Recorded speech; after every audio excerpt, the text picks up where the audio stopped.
বইমেলার একটি ডাস্টবিনে পতিত স্বৈরাচার শেখ হাসিনার ছবি, তাতে ময়লা ফেলছেন সরকারের প্রেস সচিব। এ নিয়ে পক্ষ বিপক্ষে মতামত আসছে। গণহত্যাকারী হাসিনার এমন পরিণতি প্রাপ্য, এমন মন্তব্য আসছে বেশিরভাগ মানুষের কাছ থেকে। তবে এর বিপক্ষেও মতামত দিচ্ছেন কেউ কেউ। যারা বিপক্ষে, তাদের ফ্যাসিবাদের দোষর হিসেবে আখ্যা দিচ্ছেন নেটিজেনরা।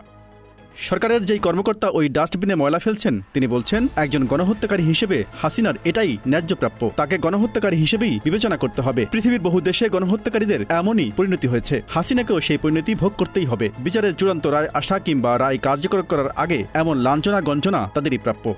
এদিকে সামাজিক মাধ্যমে বিষয়টি ভাইরাল হলে নেটিজেনদের পক্ষ থেকে দাবি উঠেছে, হাসিনার দোসর হিসেবে পরিচিত বিগত ১.৫ দশক ধরে দেশে অরাজকতা, লুটতরাজ, গুম, খুন আর বৈষম্য বিরোধী ছাত্র আন্দোলনে গণহত্যায় যুক্ত তাদের ওপরও ঘৃণা প্রকাশের। বিগত সময়ে সাধারণ মানুষের প্রতি জুলুম নির্যাতন, নারী নিপীড়ন সহ নানা ইস্যুতে আওয়ামী লীগের অন্তত শখানেক নেতা সেই তালিকায় যুক্ত হতে পারেন বলে অনেকেই মনে করছেন। Z news, Dhaka.